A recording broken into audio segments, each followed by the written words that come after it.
जय माता दी। आइए सुनते हैं गुप्त नवरात्रि की नौवीं महाविद्या माँ मातंगी की कथा एवं पूजन विधि। 10 महाविद्याओं में माँ मातंगी नवम महाविद्या के रूप में जानी जाती हैं। माता सती के 10 रूपों में से मातंगी देवी को 9वां रूप माना गया है। माता रानी का यह रूप सबसे अनोखा है, क्योंकि आपने कभी नहीं सुना होगा कि भगवान को जूठन का भोग लगाया जाता हो, लेकिन माता रानी के इस रूप को हमेशा जूठन का भोग लगाया जाता है। माता का यह स्वरूप जानकर आप भी मातंगी माता की कथा जानने के उत्सुक होंगे। इसलिए आज हम आपको मातंगी माता की कहानी, रूप, महत्व, साधना, लाभ इत्यादि के बारे में संपूर्ण वर्णन करेंगे। यह कथा बहुत ही रोचक है, जो भगवान शिव व उनकी प्रथम पत्नी माता सती से जुड़ी है। हालांकि उनकी दूसरी पत्नी माता पार्वती माँ सती का ही पुनर्जन्म मानी जाती हैं। मातंगी महाविद्या की कहानी के अनुसार एक बार माता सती के पिता राजा दक्ष ने विशाल यज्ञ का आयोजन करवाया था। चूंकि राजा दक्ष भगवान शिव से द्वेष भावना रखते थे और अपनी पुत्री सती के द्वारा उनसे विवाह किए जाने के कारण क्षुब्ध थे, इसलिए उन्होंने उन दोनों को इस यज्ञ में नहीं बुलाया। भगवान शिव इस बारे में जानते थे, लेकिन माता सती इस बात से अनभिज्ञ थी। यज्ञ से पहले जब माता सती ने आकाश मार्ग से सभी देवी देवताओं व ऋषियों मुनियों को उस ओर जाते देखा तो अपने पति से इसका कारण पूछा। भगवान शिव ने माता सती को सब सत्य बता दिया और निमंत्रण ना होने की बात कही। तब माता सती ने भगवान शिव से कहा कि एक पुत्री को अपने पिता के यज्ञ में जाने के लिए निमंत्रण की आवश्यकता नहीं होती है। माता सती अकेले ही यज्ञ में जाना चाहती थी, इसके लिए उन्होंने अपने पति शिव से अनुमति मांगी, किंतु उन्होंने मना कर दिया। माता सती के द्वारा बार बार आग्रह करने पर भी शिव नहीं माने तो माता सती को क्रोध आ गया और उन्होंने शिव को अपनी महत्ता दिखाने का निर्णय लिया। तब माता सती ने भगवान शिव को अपने 10 रूपों के दर्शन दिए, जिनमें से 9वीं मातंगी देवी थी। माता रानी के यही 10 रूप 10 महाविद्या कहलाए। अन्य 9 रूपों में क्रमशः काली, तारा, षोडशी, भुवनेश्वरी, भैरवी, छिन्नमस्ता, धूमावती, बंगलामुखी व कमला आती हैं। भगवान शिव का एक नाम मतंग भी है।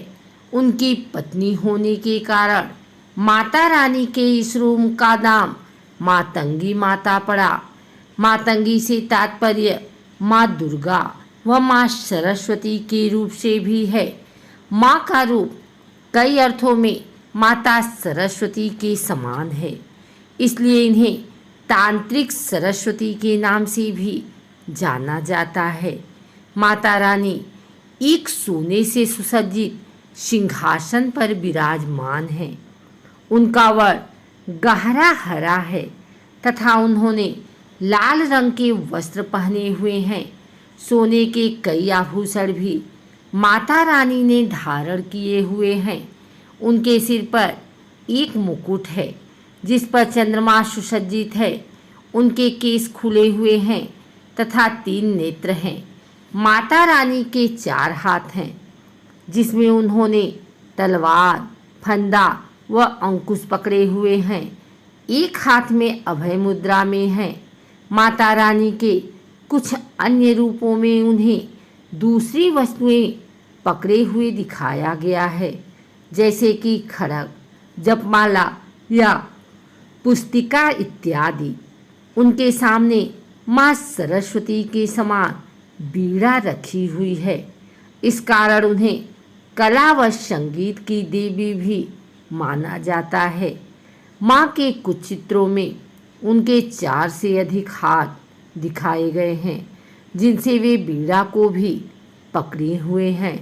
अब जानते हैं कि माता मातंगी का जन्म किस उद्देश्य से हुआ था।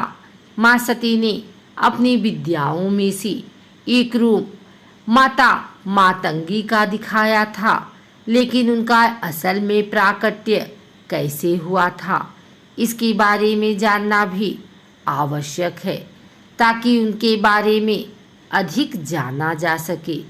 इसके पीछे भी एक रोचक कथा जुड़ी हुई है, जिस कारण माता रानी के इस रूप को जूठन का भोग लगाया जाता है।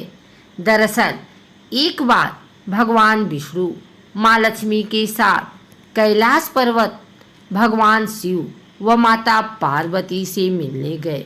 भगवान विष्णु अपने साथ भोजन भी लेकर गए, जिसे उन्होंने शिव व पार्वती को खाने के लिए दिया। जब शिव व पार्वती उस भोजन को खाने लगे तो थाली में से भोजन का कुछ अंश धरती पर गिर गया।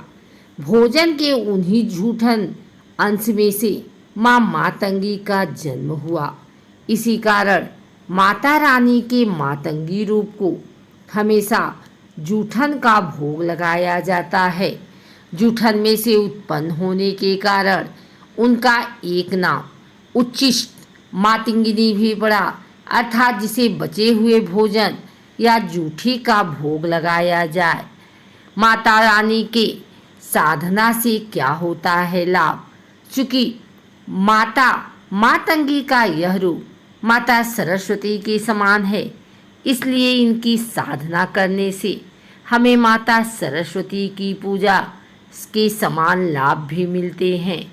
इससे व्यक्ति की बुद्धि व विद्या का विकास होता है तथा वाणी मधुर बनती है। माता मातंगी के आशीर्वाद से मनुष्य को कला व संगीत के क्षेत्र में उन्नति देखने को मिलती है। इसके अलावा मातंगी माता की पूजा करने से किसी प्रकार का जादू टोना या माया से छुटकारा पाया जा सकता है। यदि किसी ने आपके ऊपर कोई टोटका या तंत्र किया है तो आप माँ मातंगी की सहायता से उससे छुटकारा पा सकते हैं। तांत्रिकों के द्वारा माता मातंगी की पूजा किसी को वश में करने या उसे सम्मोहन में लेने के उद्देश्य से भी की जाती है।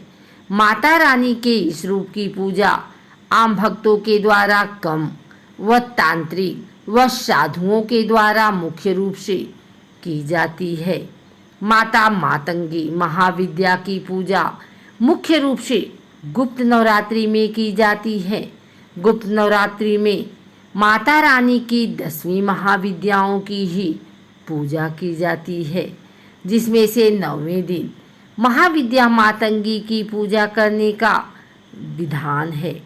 माता मातंगी से संबंधित रुद्रावतार मतंगेश्वर रुद्रावतार हैं। अन्य मान्यताओं के अनुसार इन्हें मतंग ऋषि की पुत्री भी बताया गया है। इन्हें चांडालिनी के नाम से भी जाना जाता है।